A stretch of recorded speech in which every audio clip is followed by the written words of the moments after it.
কবরের জীবনটা আসল জীবন। বিশ্বনবী দোয়া করতেন, আল্লাহুম্মা ইন্না নাউযু বিকা মিন আযাবিল কবর।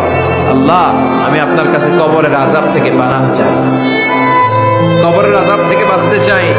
এই কবরের মধ্যে অনেক ফিতনা হবে, অনেক সুয়াল হবে। কবরে প্রশ্ন আছে না নাই?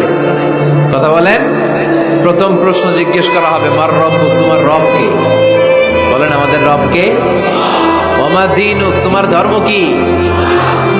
বিশ্বনবীর চেহারা দেখিয়ে বলা হবে, তাআরিফু মান হাযা রাজুল, এই লোকটারে চিনো? আমরা কি বলবো? আমরা চিনি, উনি আমাদের প্রিয় রাসূল মুহাম্মদুর রাসূলুল্লাহ সাল্লাল্লাহু আলাইহি ওয়াসাল্লাম। এরপরে জিজ্ঞেস করা হবে, এগুলো কোত্থেকে শিখলা? আমরা বলবো কোরআন থেকে।